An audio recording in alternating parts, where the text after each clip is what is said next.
Hello, Accelerators, and welcome back to 0 to 100. Today, I am very proud to introduce Jim Padilla, who is the Global Impact Strategist for Gain the Edge. They are a leading sales system that has created over $250 million in sales for the clients that they have worked with. We're going to cover some really crucial topics that are going to help you grow your business. We're going to talk about everything from creating predictable, scalable revenue to providing services to your customers beyond what your current offering is. And most importantly, defining who your actual customer is so you're marketing to the right target and you're growing your business exponentially.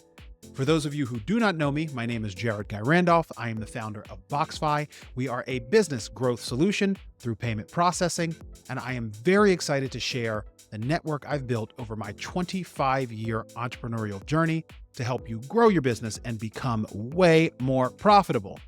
Ladies and gentlemen, let's accelerate together. Jim Padilla, welcome to 0 to 100. So good to have you today. So glad to be here, man. Love the title. So you are going to take our audience from 0 to 100, or maybe some of them are at 10, maybe some of them are at 60, but we're going to get them to 100. And we're going to talk about the things that you need to be doing within your business to accelerate revenue, create more profitability. And there's one question after the conversation we had I really want to start with, which, what are the key things that we have complete control over in our business right now, today, that we can do to increase profitability? There's obviously a lot.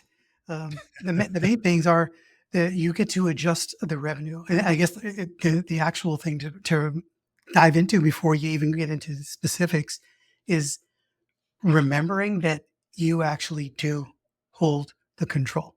You get to determine profitability. Profitability is not something that happens to you. It's something that you create. And it's being crystal clear that revenue is not profit. It's understanding that you have to make sure that you are actually delivering with profitability in mind. Meaning, we have a client. I have a client we were working with that she was selling a $2,500 program that, after we broke it down, was costing her $2,700 and change to fulfill on. Wow. Well, it doesn't take much more than a first grade math to recognize that the more of them you sell, the less money you have, right? But right. She's really wicked smart. She's a doctor, a PhD. She's a brilliantly smart person. It's just we get caught up pricing what we think pricing is supposed to be instead of actually putting together the numbers that make sense to give you the opportunity to fulfill greatly at what you do and have money put aside to pay your taxes, to invest in growth, to invest in development of this particular program, and money set aside to continue to grow your business, right? A lot of times people say, well, you want to be profitable down the road. Like you lose money on this one and make money on that one. I think you should be profitable at every step. So you said that you hold the control, and let's be frank. It seems like there are so many macroeconomic issues that we as business owners that we have zero control over. So can you give me some specifics that if somebody's looking at the framework of their business, and I know it's going to be different for each business, but are there general things that we should be looking at that we can control or take back control of? Sure. So obviously pricing is one. Mm-hmm. Expenses matter. You have to pay attention to them, but you can only control them to so much degree. I would say if you're going to focus on what you're spending, then make sure that your team is involved in that, and even your clients, right? Because if you can paint a vision of where we're going, and so that you might be worried about this particular season, so that in this season you're going to adjust prices up or down, which could affect, if you adjust prices, it can affect your customers. If you adjust salaries, you'd be amazed if you go to your company and say, hey, look, everybody, we're asking everybody to take a 10% shave so that I don't have to fire one person, and watch your team rally and close ranks, right? Everything's doable. You just have to have a clear message, a clear positioning based around what it is that you're trying to sell. I actually think that's incredibly creative, and it creates that sense of community within your team. And it's important, especially when things or you have a business that might be struggling and you're just trying to get to that next season, as you said. So that's incredibly important. And in terms of pricing, I will share a story that I've experienced with some of the merchants that we work with on the payment processing side, where they say, well, I haven't increased my prices in 5 years or 7 years. And I says, well, have your cost gone up? Have your margins continued to shrink? There is a thing called inflation. And if you're not looking to increase your pricing 3, 4% on an annual basis, you're not going to have a business in the next 3 to 5 years because there'll be no profitability. So it's not just increasing prices to increase prices, it's increasing prices so you're basically able to continue to run your business and provide a high level of service and product to your customer. So if you're looking at it from that framework, is there a structure that we should be considering as business owners when it comes to pricing our product or service? Uh, yeah, well, the first piece is that you need to make sure that there's enough to actually deliver upfront. There should be enough in this for you to test and tweak things as well, because you are going to be growing your product and your service offerings for the clients that come in the door, right? Because Hmm. the other part that you want to think about is having a lifetime journey already pre-planned so that you understand that whatever it costs you to get a client on the front end, the more of them you keep over time, the less that cost comes that hits you on the front. So your client acquisition cost can go down over time if you are intentional about it. So you want to have that in place. Always know what are the next problems that they're going to have as a result of you solving their problem, or what are the other things that they will need to be able to get a result faster or easier. Because some people can just take the core product and get the outcome. Other people will want assistance. They might want some handholding, some guidance. Great. That doesn't mean it should be free. This is called business. There's no guilt or no shame. If you want to give it free, great. Just make sure you're doing it profitably in other areas. But if somebody wants to go faster because they need accountability, well, you don't give everybody accountability and just eat it as a cost. You sell people the accountability who need it. You sell people speed and process if they need it. I love the idea of solving one problem at a time as a business owner for your customer. It also creates a journey that you go through with that particular customer. And I've read a lot about this in what Dan Kennedy teaches. And it's the idea of we graduate from course to course in college, or we go from third grade to 12th grade in grade school. And it's always about that gradual appreciation. So you have a longer term client. So you talk about something which is really great, which is your CAC plus your CLV equals fuel. Can you walk us through how that equation works in any business so we can have longer term clients? Definitely. Your CAC, for those who are not aware, is client acquisition cost. Everything costs you something. You just might not be aware of it because you might not be paying attention to it. Mm, First thing, please make sure you know what that is. And here's a mm, hint. If it's about or near or almost, it's not a number. It should mm, be $27.35 or $1,000.16. There should be a number. And if it's not, then you need to find it out. Okay. You're mm. forgiven. This one going forward, you're not. Okay. So know the CAC, and then understand, once you've acquired that client, what is the value of that particular customer or client to your business over the lifetime of your business. And that is, it's going to be somewhat of an approximation if you haven't already done it. But for some companies, it can be $800. If you're selling something high end, it could be tens of thousands or hundreds of thousands of dollars. The number is just the number. The only thing that's important is that you know what your number is, so that you know. And here's how you start determining that. What are all of the problems that you can solve along the way? Are these problems that you have a solution for and want to sell them? Just because you can solve it doesn't mean you want to solve it. The key is that you get it solved. And I have plenty of partners who come in who smooth out operational processes. We know how to do it. We can do it. I don't want to do it. So we Mm. bring in partners who do that, and they're already built into the journey of our lifetime client. They're typically not going to see them on day one. They're going to see them 6 months down the road or 12 months down the road, depending on where they are in the journey, right? So that's the whole key. If you're the expert of the problem, that means you should know everything about the avatar, everything about the problem, and everything about the solution, or you're not the expert of it. So I hear a lot about CAC and the customer lifetime value. What do you do if your business or your product is indicative of a short lifetime value of the customer to continue to gain new customers every season, every year, every few years? Well, the reality is every single problem, there's no such thing as a problem that does not come with an inherent once you solve it, does not come with a new problem at a higher level. Every single problem opens the door to a new problem at a higher level. The choice you have to make is, do you want to solve it? Because if not you, then somebody else is going to be solving it for them. And I would prefer that you hand them off to that person or just solve it yourself because there's a really good chance you already know how. Mm, mm, mm, Want mm. people to come, when I was in mortgage years ago, up until 2008, when I took a bath and I, I was bringing people, we brought a lot of people to the Sacramento area from the Bay Area. Right. And so what I did was I had an entire network of businesses and solutions for any new family. I said, you only need to know one cell phone number, and that's mine.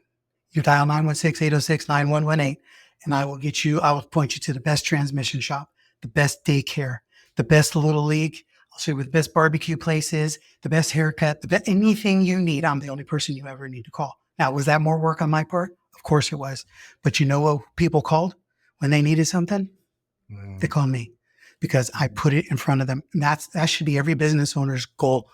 Have them call you, and then you could be the switchboard if you want and connect them to all kinds of people. But if mm. you're not a valued asset that is irreplaceable, then you're a commodity. And you got to make a choice in this business or in the economy that we live in today. So that's actually quite interesting, creating the extensions in your business. And you had stated that as business owners, we solve one problem or two or three or five problems, or we solve one or two problems. And then the next problems that come up, we might not necessarily have the capability or the desire to solve them, but we have people within our network that we can pass them through. That's how you gain credibility. It's how you become and stay relevant in that customer's life over the long term. And it's also how you get referables. So, in essence, you're never leaving your customer alone. You're along with them throughout the journey. And that to me, Jim, is brilliance. And that's at any level, any business. And I can already hear because I talk to people about this all the time.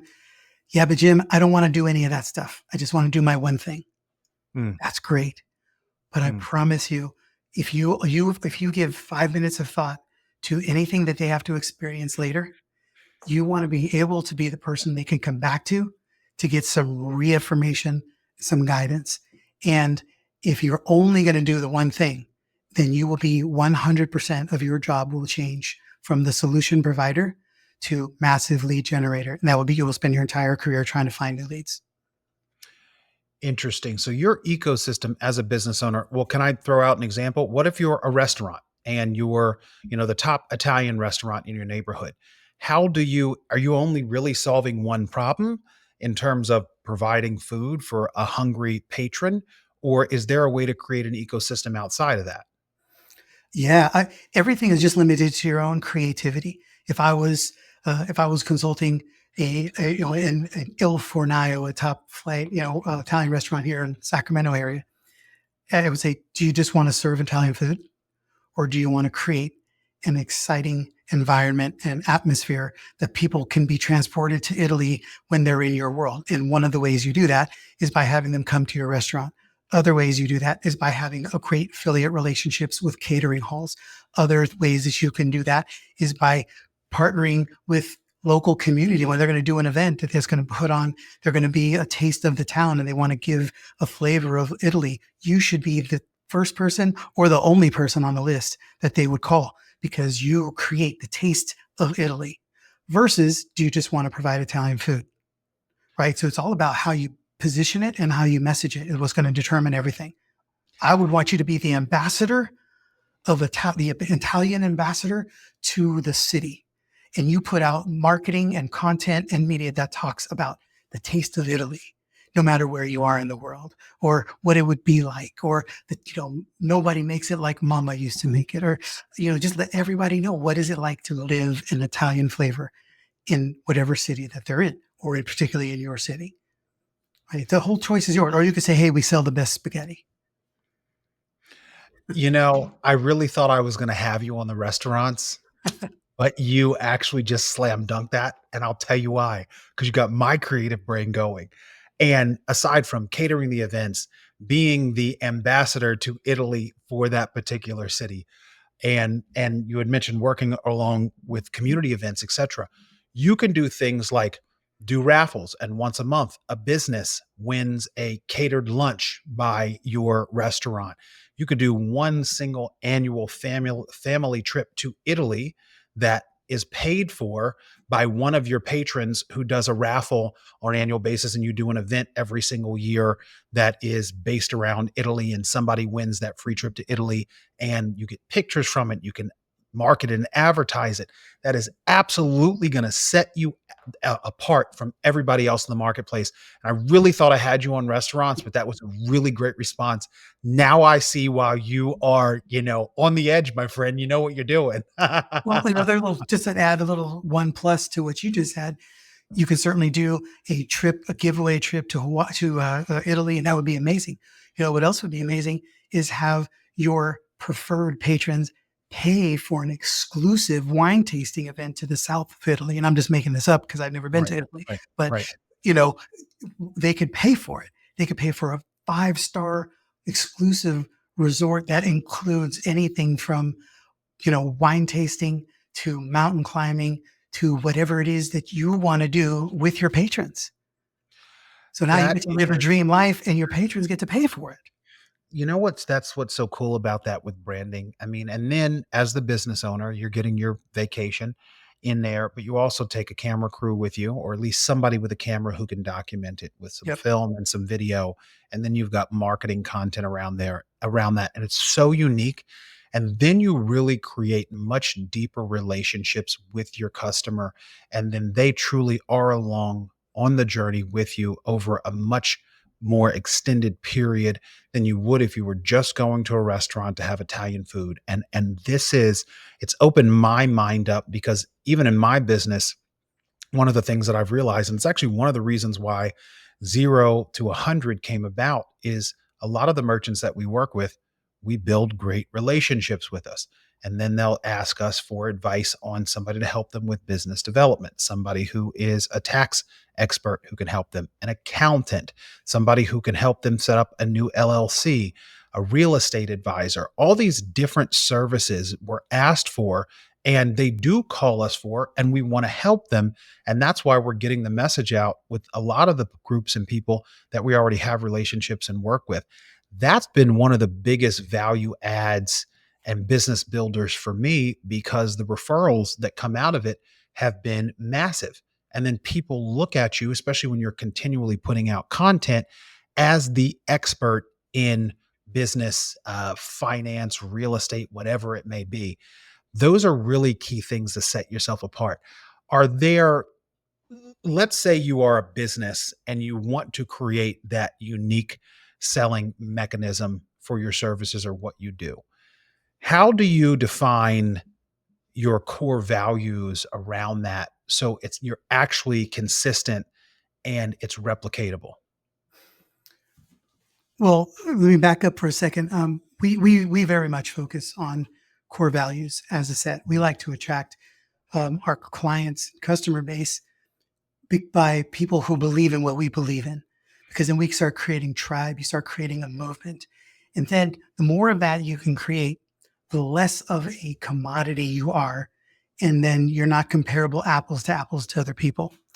The other thing to be really mindful of is that you are creating culture. Culture will always overrule, will overrule even the systems. Right? Culture is everything. When your culture can be, we do the best for our people at all times. Your culture can be, we go the extra mile. We will drive it to your house if you need it.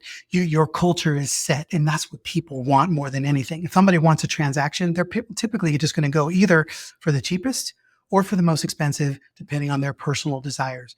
Other than that, they buy from people that they really align with. They buy from brands that make them feel good, right? And so your job is to consistently message what you stand for, what you believe in, and share your core values so that people understand it, right? Mm, In our world, ownership, results, partnership, simplicity are core values because it's vital to us.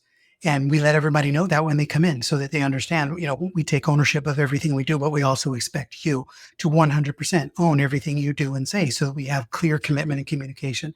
If you can't do that, you want us to do everything for you, then mm, great, we're probably not going to be able to work together because I can't work with somebody who won't take ownership of their part of the relationship. And I don't mm, judge it. It just isn't fit for us. Right. mm, But the other part is making sure that you are always selling the experience and selling the outcome. Don't sell mm, your product. Your product doesn't matter and your product can change. If you say, my merchant service provider, my machine, my bank, or whatever is the best. Well, that's wonderful. But what happens if you find a better one and you want to switch it? Now you have to convince people why you left the best to go to this other thing mm. versus coming and saying, when you work with Jared, your financial needs are taken care of. And now your bank is an extension of you instead of you being an extension of the bank. You just said something really important, and I want to touch on this, and I want to make sure Right. that the audience heard you say this clearly. Is your product doesn't matter? Please elaborate on that. It's as simple as I can make it. Your product doesn't matter. The only person the product matters to the most is the person who created it. We all tend to get very emotionally connected, romantically involved with our product because it's our baby. We spent Mm, hours, days, years in the basement cultivating this thing. So we think it's amazing. And it is only because of the solution it provides or the experience it delivers. That's the only thing your customer cares about. They do not care about how many horsepowers in the drill or how big of a hole. They just want to know what they can do with the hole when they have it. Right? They go to the Home Depot to buy a drill. They don't care about the name brand. They care, they might be married to it, but that's because the brand did its job. When you come in, you don't just say, sure, which drill do you want? You say, why do you want a hole? Is this one hole? Are you just going to do one hole forever? Or are you just going to have something, you're going to have many holes? And does this hole need to hold something? Does this hole need to provide something? Do you need to be able to see through it? Do you need to be able to hang something on it? Are you going to cover it up when it's done? Right? You need to know why they want the hole, not what they want with the damn drill. mm, got you. And when you know what they want with the whole, you know how to provide the service or product that's going to be right for them. So you're actually solving the real problem. Correct. And then you're delivering the outcome or the experience. So while we're on outcome and experience, there's something that I want to touch on because you used apples to apples in terms of comparison. And I want to touch on apples to apples versus apples to orange marketing. But before we go into that, talk to me about the difference between best in class and class of one. So we tend our model is we work with world class businesses or those who want to be, and our mission is to move them to best in class. The ultimate mountaintop experience in our world is to get you to be a class of one. When you're world class, that means you're doing things at a great level, and that already separates you. But there's still a lot of people who are doing that. To Mhm, become best in class is good, but it still says you're better than the people that are like you. When mm, you're a class of one, the biggest advantage is that you're not comparable to somebody else. Because as a class of one, like us as a sales consultancy, we are mhm, delivering and growing sellable businesses that are decommoditized class of one. Therefore, the way we position it, how we design it, and what we do is not comparable apples to apples because nobody is going to put a similar bid on the table compared to what we do. It's going to be so different that you can't compare it. You're just going to have to decide, is this the experience you want? Is this the outcome you desire? do you believe we can give it to you? But you're not going to be able to stack it up against somebody else's chart and go, he price, price, price, price. Yeah, this guy's cheaper. That ain't going to work. Right. I've started to make shifts in our business and our marketing. And I use these real time examples because, first of all, I learned so much. So this is awesome. This is an education for me just by doing the podcast alone. But I've shifted because of the comparison aspect. It's how does your payment processing business compare to others, where I really don't even focus on that anymore. And I won't go into it because it's not a sales pitch. I'm providing a solution and value. And if you see that solution and that value works for you and you like who we are, you're going to work with us. But in terms of comparison, I've gotten away from this is BoxFi compared to Stripe or Square or Helsum.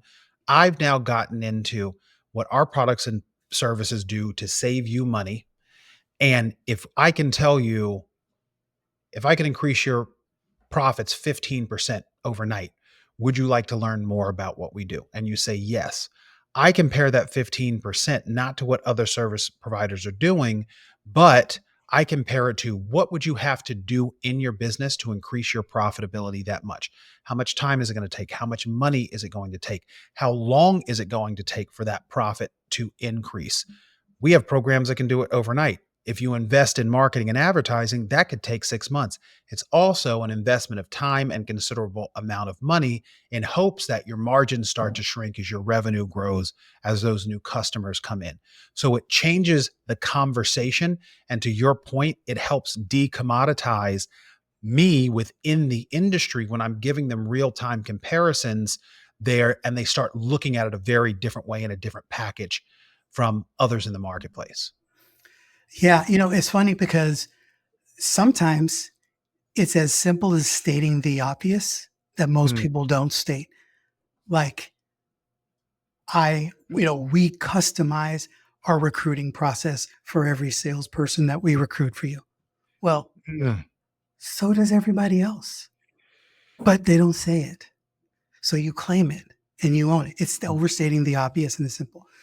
Then it's also stating the things that nobody else does but you, right? I grew up in an abusive environment, spent time in foster care, on the streets in gangs, in jail by 19. First 25 years of my life was a violent, frenzy, crazy whirlwind. Hmm. But I learned everything I knew, almost everything I needed to know about entrepreneurship and sales in that first 25 years.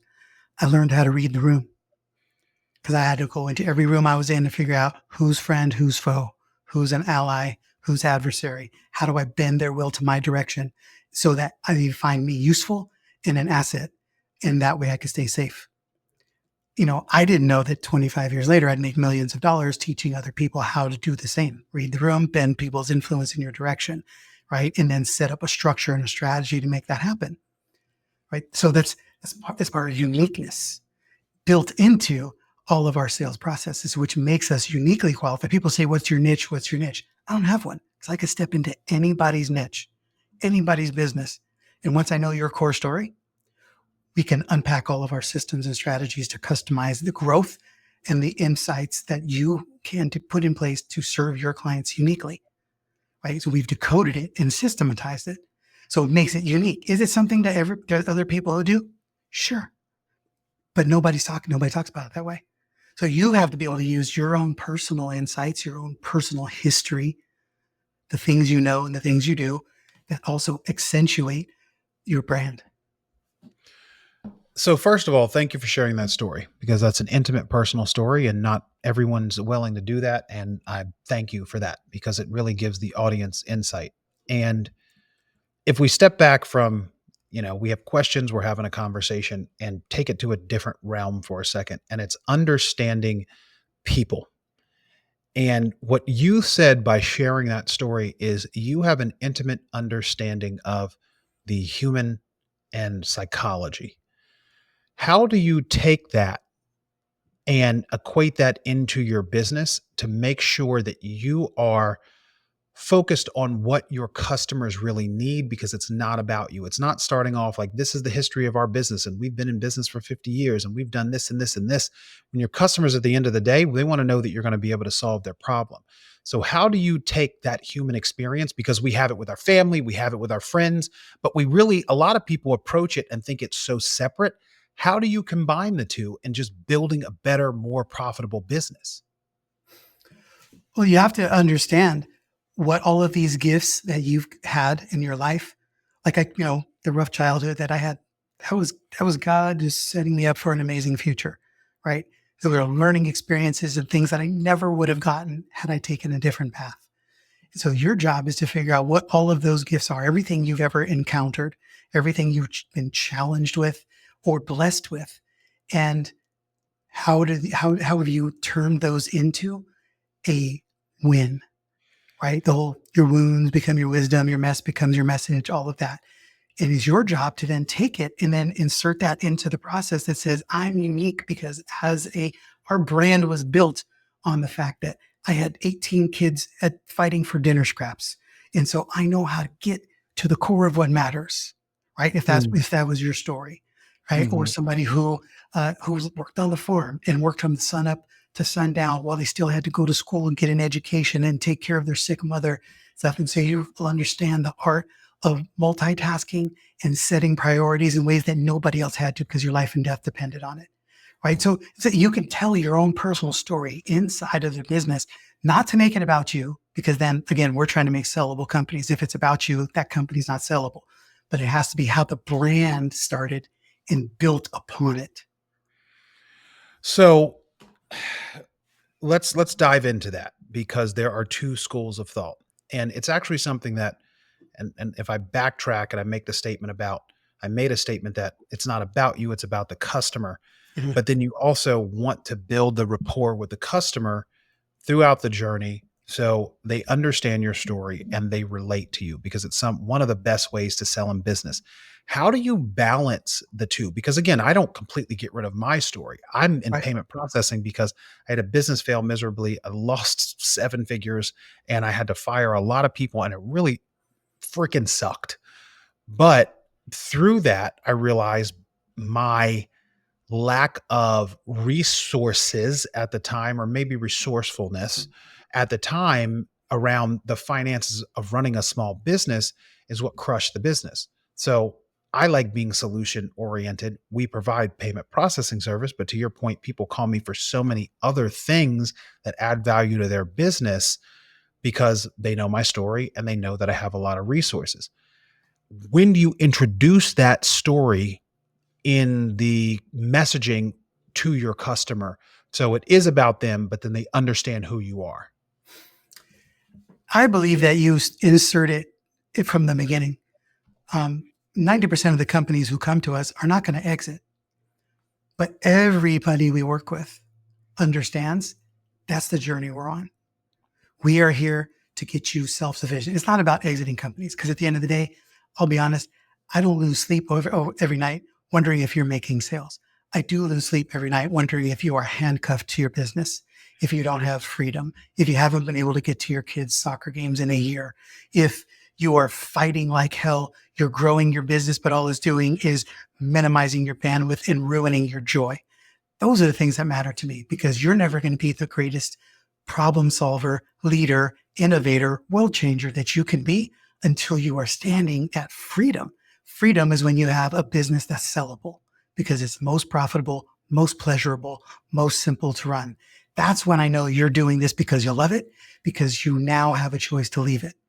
And that's how this world gets better. And, Jared, I've got 5 grandkids and the sixth one on the way. I used to be interested in you having a wildly successful business and changing the world. Now I'm committed to it, not just interested, because we need to leave a legacy for my grandkids and their grandkids, right? Mm. That's what this is about for me. So if you want to make a bunch of money, hey, let's take a ride. But if you want freedom, I'm your guy. So talk me through one of the most challenging situations you've dealt with for a client that has come to you who was not at that point where they had freedom in their business, and what you did to turn around their business so they realized the desire and the freedom that they wanted? You know, there's so many that are similar. We have somebody recently who came to us who's $5 million company trying to get to 15, and wildly intelligent and working their butt off, but literally all the plates were spinning and everything was full. There was no room on the plate for anything else, and we had to take all of the energy that she was doing, that she was putting into this business, and channel her on being the visionary and the expert and applying her wisdom while we were building systems, strategy, structure, and process underneath her without trying to slow her down. Because you can't park them. They're climbing a mountain. And it's being able to help them understand that they can let go, that they can trust, that it's not just something they can do, it's something they must do. In order for them to get to that mountaintop, they're going to have to trust that somebody else can think as fast as they can, that can move as fast as they can, and that can fill in all the gaps. Because sometimes it's not even about that why we know more than them, is that we can put all the focus on the things they don't have time to focus on. Right? And you have to show up and show them that you know where they're going because you've helped others get there before. And you know what are the pitfalls and the potholes in the roads, and you've already got solutions for them or partners who do, so that the next 36 months is going to be a planned journey, and we already know what's going to happen, and you're going to win.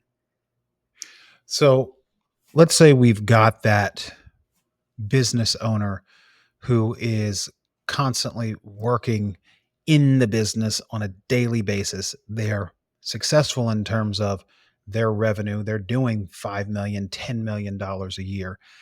What are some of the key systems they need to put into place to move from being the operator of the business to the visionary of the business? And beyond just the systems, what should their mindset be? Well, they need to have clear, repeatable, predictable revenue generation systems. Right? There needs to be something that somebody else could step into and operate besides you. Because if a business is running on founder magic, it's in trouble. Because it means it's directly tied to you. You need to have back-end systems that will continue to guide people and sell people into other solutions that will make their journey easier, faster, and more enjoyable. Right? And ultimately, more profitable, whatever that means. If there's in the health space, giving them the health and the freedom and the things that they need. But you need to make sure that there are things in place that are going to allow people to replicate you. If what you do isn't replicatable, correction, if you haven't figured out what you do that isn't replicatable, then that needs to be addressed right away. Because guess what? We're all replicatable if given the right system, right structure, and enough time. So you have to find those pieces. And if once we do, you find the little piece of you that's the most magic. And that's the part that can't be replicated. That should be ultimately the only thing you're doing. So give me an example of a business that you've worked with, and whether it's a product or service business, how you help them design a system that was repeatable, scalable, and profitable. We work with a lot of service-based companies. So people that are selling a future, more intangibles. And usually it comes in the form of consulting, coaching, client calls, et cetera, meetings, and your brain power. And so taking expert businesses that come in and decoding all of the things that they do repeatedly and being able to put them into systems and pushing upstream. We call it Dr. Ozing, because Dr. Oz, for those who don't know, I learned this in recent years, but he was a world-class or some sort of cardiovascular surgeon that only 200 people in the world did what he did. Oh, wow. And a 16-hour procedure where he would fly in on a helicopter for 20 minutes in the middle of this 16 hours, do the magic piece that only he could do. And then he flies out, and then this team who had to open him up would then put him back together. And he made more money than everybody in the whole place because he was a rare commodity, right? So in your business and you as a business owner, you have that as well. So if you're touching too many things, it's because you haven't figured out the things that you shouldn't be touching so that you can lean on the things that you should only be touching, and then delivering SOPs, rules, processes, procedures, so that it makes it really easy for other people to be able to execute on all of those things, whether it's operationally, financially, sales, team development, whatever it is, that's all duplicatable. We just have to be able to pull you apart from it and get you to the place where you can believe that other people can do what you can do and probably better. And even if they can't, usually 80%, if somebody could do 80% of you consistently every day, all the time, is that going to be better than what you're doing now because you haven't even had the time to do it? So, if you want to build a business that is profitable, you have to dissect what you do as the operator and create a system around that where someone else can replace you. There might be one, two, three things that are unique to you and your ability, but for the rest of what is happening in your business on a daily basis, you have to create a system, write it down, map it out, work with your team to figure out who can take on those tasks so you, as the business owner, can start to become the visionary, work on building the business, and not be stuck in operational lag on a daily basis that really draws you down and takes you away from growing an extremely profitable and successful business. Amen. So let's talk about one of the or the commonality that you see in business owners that come to you. What is the biggest common trait or issue that is challenging their growth? It's in the way of them being the best that they can be. The top two, they all fall under these two umbrellas. Either new level, new devil is a real thing. Every time you get to a new level, you literally have never been there before. Therefore, you don't know what to expect. And so the better you can be at making quality educated guesses is going to help. Most people are assuming they already know and they run into problems. The other end of the spectrum is people who let their history determine their future. And in the past, here's how I've done it. The problem is in the past, you weren't at the level you're at now. So how you did it didn't matter. It only matters that you did it because you have the confidence of knowing that your process, your ability to move forward and trust the decisions can produce for you. But you cannot look back and say, well, because this was the limit of what I created and the last time I did this, I can't expand beyond that. And that's just simply not true. Times have changed. Technology's changed. The world before COVID almost has nothing to do with the world after COVID. There's so many variables and there's so much at your fingertips. There's also a lot of distractions. So you have to be, that's why it's vital and clear to know where you're going. What are the gaps in you getting there? What are the problems you're going to have to overcome to make it happen? Then, and only then, do you look for solutions. You don't wake up in the morning and go, oh, gee, what can I do with AI today? Because that'll get you in a rabbit hole that you may not ever get out of. Mm-hmm. You know, I listened to a YouTube short of a young gentleman who I actually respect and I think is very good in what he does. But he talked about he doesn't believe in imposter syndrome. You just have to go out there and do it, and then you don't suffer from imposter syndrome. Yep. The reality is if you haven't done it and don't know how to, some people do have a challenge with getting over that hurdle and getting to that next level. And that's okay. You do have to take a shot and try it and learn from the process. But don't be afraid, to your point, on, well, I've done it this way for the last decade and it's worked. Well, if you're at a new place in your business and you have to explore new things, embrace it and be okay with being uncomfortable because it's the only way in which you can grow. And if you are someone who prides yourself on being successful and hardworking, you might suffer from a little bit of imposter syndrome, but that is temporary. It's something you get past once you learn that skill set. So to your point, Jim, it's brilliant. You have to just push through, but also have people around you like you who can help you grow and get past to that next level. Well, and also understand that the quality of your feedback is directly related to the speed of your feedback. So as an example, if you're going to test something, well, you can test something by throwing $5 a day at an ad and see what happens. or you can throw $500 a day or, $5,000 a day and get amazing amounts of feedback right away. Or you could take $5 a day over the course of a month or two and slowly build up feedback. You can take a chance on something and pull a lever. You still want to be, again, be smart. You don't take silly, stupid risks, but educated, calculated risks. I'm assuming everybody listening here is on that train. But you want to make sure that you get as much feedback as fast as you can. Because I will say that my wife and I, the biggest reason for our success, aside from our ability to attract amazing humans into our world, team, clients, and alike, is our ability. We have a massive bias towards action. When we see something, we run.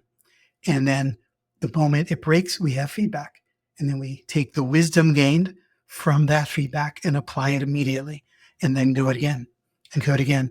And we have failed at more things in a year than most people will ever even attempt. And that's probably our biggest secret to success.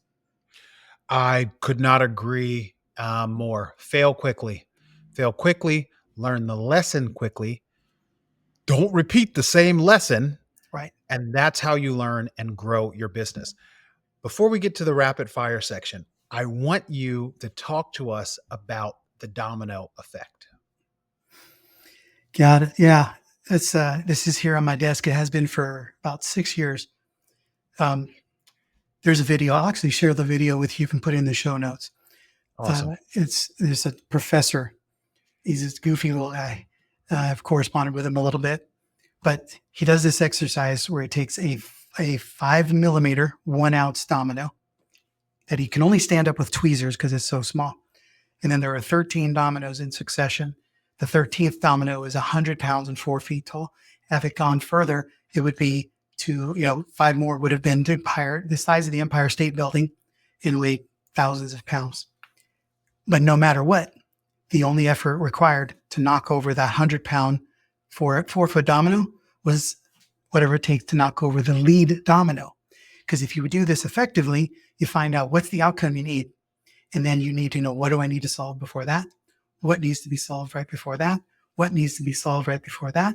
And you line them up so that in succession, your effort is in a well-placed, well-pushed lead domino, and it does the rest. Now, in that example, from the 1 domino to the 13th domino would have been 2 billion times amplification. So 2 billion times output for 1 unit of input.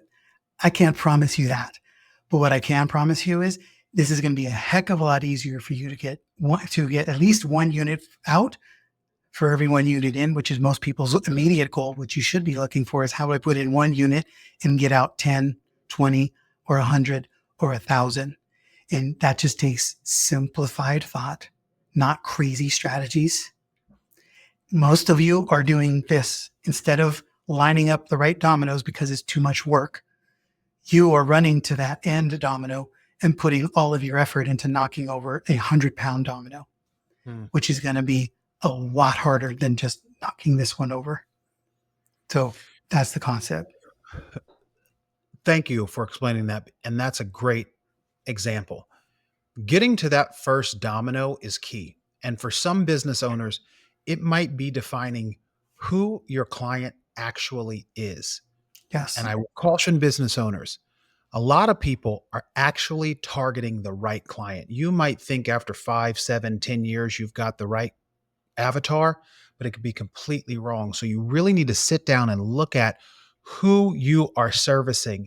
And then once you know exactly who you're servicing, that's how you start to see your business multiply. For me, the majority of my business comes from referral and really good referral sources. And then once we have that referral source, we have warm and hot leads. And then from there, we just keep getting referral after referral after referral, and the business is growing and growing and growing. So I pivoted from going direct to the customer to going to that B2B referral source. And it's unprecedented, the growth that I'm seeing. And it wasn't instinctual for me. And I realized that my client was actually a middleman. My client wasn't the end user. Yes. That's so beautiful. That is 100% my philosophy. I spend, if you look at my calendar, There is zero outreach prospecting time for customers. I spend all of my time prospecting for partners. Yes. Because if you knock on 10 doors, you might get a client and they might be a great client. Then you have to go knock on the next 10 doors to hope to find another client. I knock on the same 10 doors and I'm looking for a partner. When I find a partner, it opens up the door to hundreds or thousands of clients. And then I go find another partner who also opens up the door to hundreds or thousands of clients. So I'm continuing to compound effect my prospecting in ways that most people are just never going to do. And it changes the game for everything. So I literally, everybody I meet, I'm like, how can I make you a hero to your audience? How can I help you serve your people? Jim, you're absolutely amazing. Gave so much information. We're going to do our fun little rapid fire question. So you're going to give me quick answers. I know you don't know these questions, so let's dive in. Okay. Rabbit or turtle? Rabbit. If there is a zombie apocalypse and you have to leave your home and protect your family, what is the one weapon that you're going to take with you? My 9mm. Nice. What is your favorite business phrase or quote? Mine, it's our staple. It's not what you're saying or who you're being. It's not what you're saying. It's who you're being while you're saying it. It's not what you're saying. It's who you're being when you're saying it. That's awesome. Okay. So how are you implementing AI into your business? Well, two awesome things. We have a voice assistant, automated assistant that is setting appointments and qualifying calls for us, which we're super pumped about. Massive leverage and opportunity and quality touch. And I'll leave the number for you in the show notes. Please call and see how it works for you and get on my calendar. Also, what we've just launched is our Edge sales call audit process. And so it's taking our hundreds of thousands of sales conversations, $500 million worth of sales made, and our thousands of sales call audits, taking all of our frameworks that we have used for that, put it into the knowledge base inside of AI. And then now AI is doing our call audits so we can do them at scale, at volume with quality, and then deliver to you a training plan and a sales process. That's the lead domino. You want to know what's going on in your sales process? Lead domino, get a call audit. From there, we can diagnose everything that's going on, map out a clear plan to your success. Awesome. I'm sure you have many, but what is one of your top business books that entrepreneurs must read? Gosh, yeah, I read a book a week. 10x is easier than 2x is one that we're studying with all of our clients this year. That's definitely a big one because it's true statement. Most people we meet who have generated $10 million, the only reason they didn't generate 50 is because they didn't plan for it. That's a tough thing to live with when you get there. If you are a small business owner and you're doing 10 million in annual revenue, and I walk through your front door and I hand you a $300,000 check, what are you going to advise that business owner to do with that 300,000 to double their profits in the next year? I would go all in on optimizing your partner network. Okay. Turn that into resources, strategy, and systems that lead all the ideal partners to bring their people to you like the Pied Piper. Brilliant. And last but not least, what is the one thing that you had to overcome in your business to turn it into the success that it is today? Well, two things I'm putting there on equal status. One, I had to recognize that the more I know, the less that I actually know. And the power of prayer. You got to bring God into your business. You're working twice as hard or 10 times harder than you ever have to without God in your business. Beautiful. Beautiful. Jim Padilla, that was incredible. So many good takeaways, so many excellent shorts we're going to have for social media with these little tidbits of advice. Tell the audience how and where they can connect with you. I'm going to give you my cell phone number. Shoot me a text. Ask me about Jenny, who's our automated assistant. If you're interested, then I'll shoot you our number. If you want to find out about a call on it, or just put my brain on your business, I love to know what everybody is doing so I can be in the know on all the new strategies that are going on. So 916-587-1946. That is my cell phone number. My team doesn't answer that. I do. I'd love to hear from you. Awesome. Ladies and gentlemen, you heard it here from Jim Padilla. Thank you so much for joining us on 0 to 100.